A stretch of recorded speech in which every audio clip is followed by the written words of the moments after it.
मेरे राजनीतिक परिवार के सभी दोस्तों को बहुत बहुत नमस्कार। और आप सभी लोगों को नमस्कार जो लोग भी इस वीडियो को देख रहे हैं।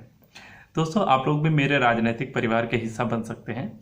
उसके लिए आपको करना बहुत ज़्यादा नहीं है, आपको बस सब्सक्राइब का बटन दबा देना है और एक बेल आइकॉन है उसमें ऑल का बटन दबा देना है, और इस तरीके से आप मेरे राजनीतिक परिवार के हिस्सा बन जाते हैं। दोस्तों, आज का वीडियो बहुत ही महत्वपूर्ण विषय पर लाया हूँ, और इस आज का जो टॉपिक है वह है कि युवाओं को राजनीति में आने के 10 महत्वपूर्ण कारण क्या हैं। जी हाँ दोस्तों, आप युवा जो हैं, हमारा जो देश है वो युवा देश है, और युवाओं को राजनीति में आने के 10 कारण क्या क्या हैं ये बताता हूँ मैं। और दोस्तों, वाकई में यदि आप कुछ बहुत बड़ा करना चाहते हैं, आपके दिल में देशभक्ति भरी हुई है, आप देश के लिए बहुत कुछ करना चाहते हैं, आप देश को बहुत ऊपर ले जाना चाहते हैं, तो ये वीडियो अंत तक जरूर देखें।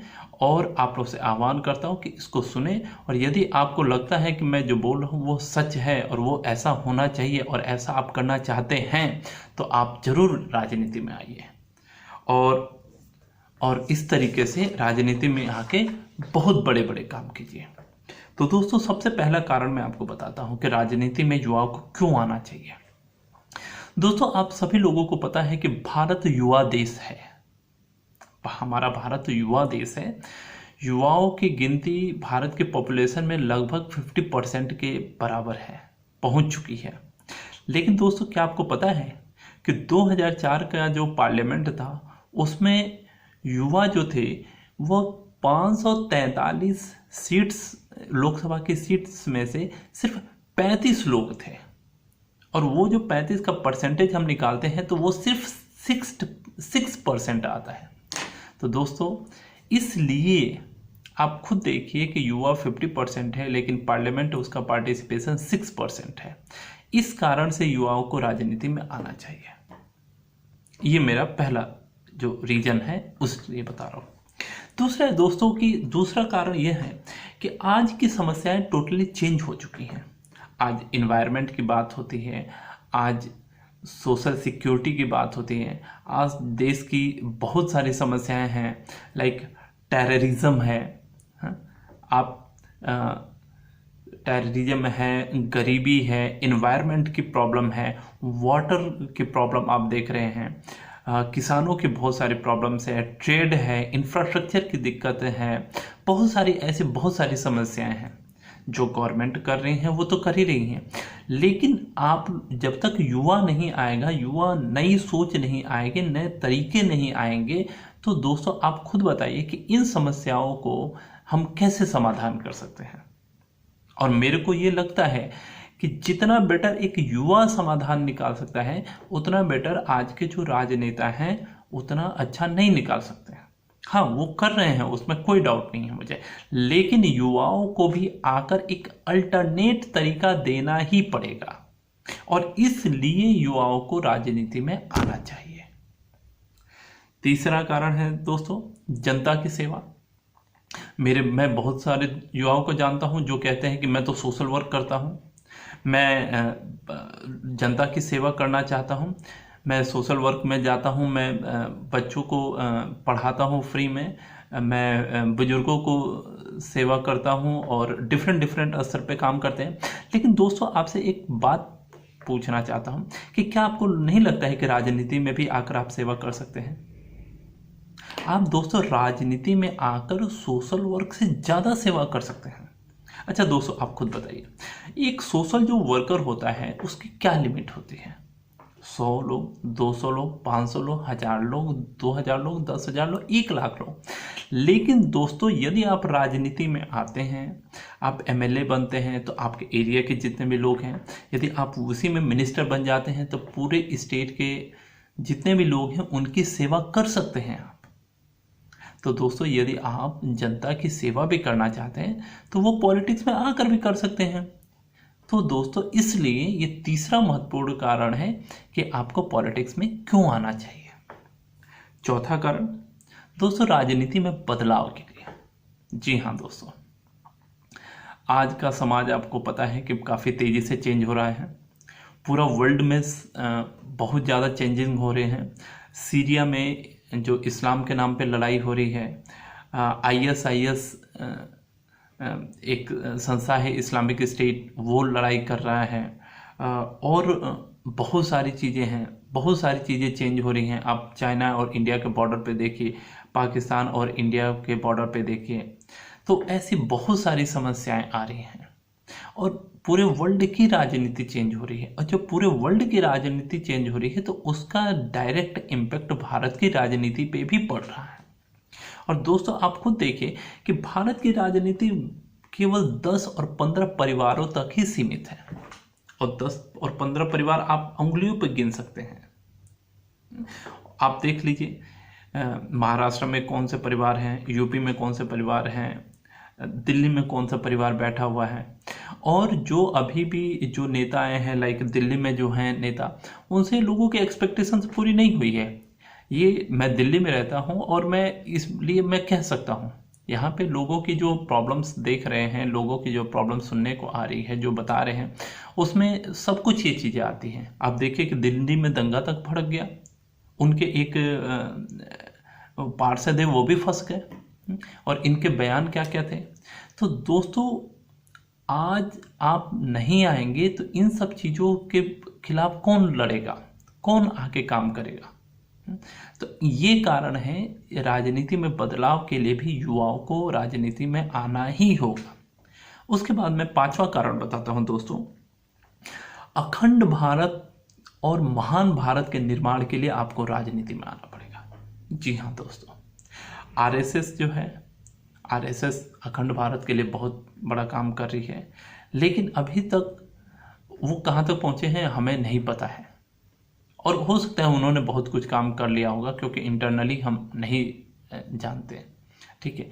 लेकिन हमारे यहाँ पे यह भी बड़ा ही असंभव सा लग रहा है, क्योंकि आप खुद देखिए कि पाकिस्तान टोटली रेडिकलाइज्ड मुस्लिम रॉ कंट्री, फेल कंट्री है। अफगानिस्तान में आप देख ही रहे हैं, रोज लड़ाई होती है इस्लाम के नाम पे। वहाँ पे हिंदुओं की कंडीशन क्या है, वहाँ पे सिखों की कंडीशन क्या है, पाकिस्तान में हिंदुओं और सिखों की कंडीशन क्या है। तो वहाँ पे इतना ज़्यादा रेडिकलाइजेशन हो गया है कि वहाँ से मतलब यहाँ पे लोगों को लाना आसान नहीं है। दूसरी बात है मतलब आसान नहीं है बोले तो मिलाना आसान नहीं है।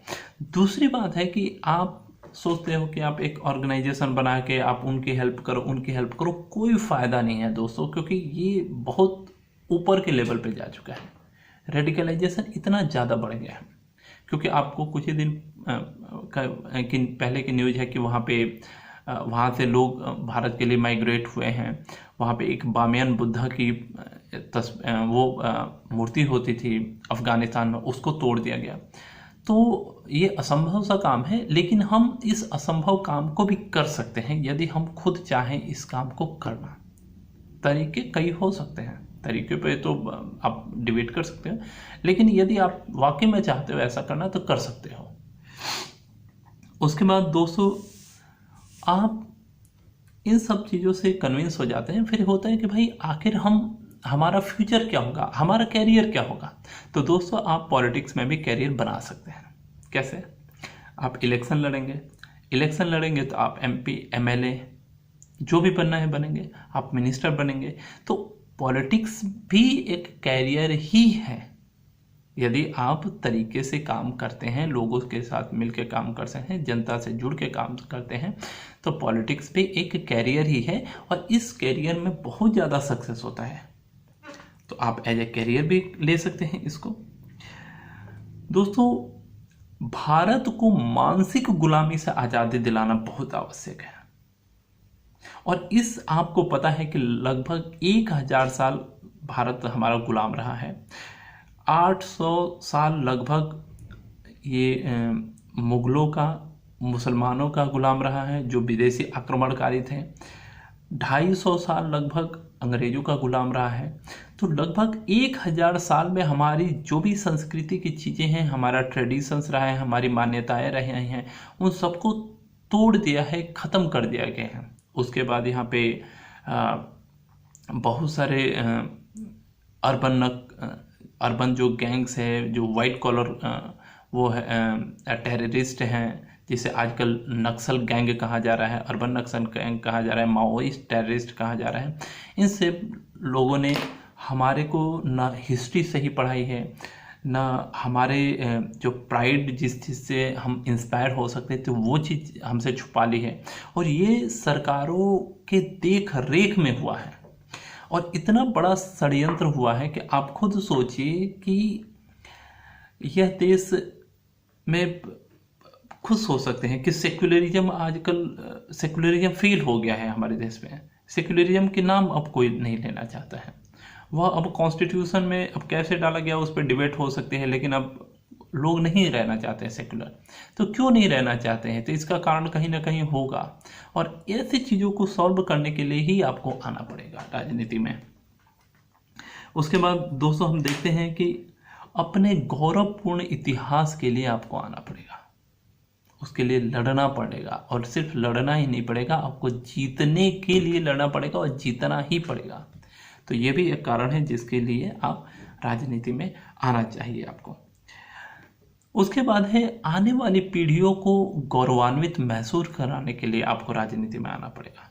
अब देखिए वर्ल्ड के बहुत बहुत बड़े बड़े लीडर्स हैं। यदि हम वर्ल्ड लीडर्स के नाम लेते हैं तो इंडिया के वर्ल्ड लीडर्स में एक दो लोग होते हैं जो आप जिनको कह सकते हैं कि ये वर्ल्ड लीडर है। उसके अलावा पूरे वर्ल्ड में अमेरिकन लीडर्स छाए रहते हैं, जर्मन के लीडर्स छाए रहते हैं, साउथ अफ्रीकन लीडर्स छाए रहते हैं। तो आपको अपने आने वाली पीढ़ियों को गौरवान्वित करवाने के लिए भी राजनीति में आना चाहिए। उसके बाद यदि वाकई में आप देशभक्त हैं तो अपनी देशभक्ति राजनीति में आकर निभाइए, दिखाइए। तो दोस्तों ये महत्वपूर्ण कारण है 10, जिसकी वजह से मैं सभी युवाओं से चाहता हूं, जो भी देशभक्त हैं, सिर्फ देशभक्त युवाओं से चाहता हूं कि आप राजनीति में आइए। आपको राजनीति में पढ़ाया जाएगा, सिखाया जाएगा, और आप आइए राजनीति में। आप मेरा फ़ोन नंबर दिया हुआ है। मैं राजनीति पे इस पे मैं लाइव क्लास भी स्टार्ट करने वाला हूँ। हफ्ते में 2 दिन स्टार्ट करूँगा मैं। एक तो रहेगा, मैं डिस्क्रिप्शन में वैसे टाइम डाल दूँगा कि एक तो मतलब ट्यूसडे को, और एक रहेगा सैटरडे को। तो मैं हफ्ते में 2 दिन लाइव क्लास लूँगा, और लाइव क्लास में आपको बताऊँगा कि पॉलिटिक्स में काम कैसे कैसे करते हैं, क्या क्या होता है, पॉलिटिक्स की मीनिंग क्या होती है। तो ये सब चीज़ें मैं बताऊंगा। और इसी आज ट्यूसडे है, इस सैटरडे से क्लास आप लोग की स्टार्ट हो जाएगी। तो आइए सीखिए। कोई प्रॉब्लम है बताइए, क्या होगा, कैसे होगा, कहाँ से शुरुआत करना है, पैसा कहाँ से आएगा, क्या कैरियर चूज करना है, कैसे काम करना है, ये सारी की सारी चीज़ें आपको बताया जाएगा। लेकिन बस आप मजबूत हो जाइए, तैयार हो जाइए, और यदि आप तैयार हैं तो आप सैटरडे को ज़रूर ज्वाइन करें। इसी के साथ दोस्तों बहुत बहुत धन्यवाद। जय हिंद, जय भारत, नमस्कार, जय हिंद।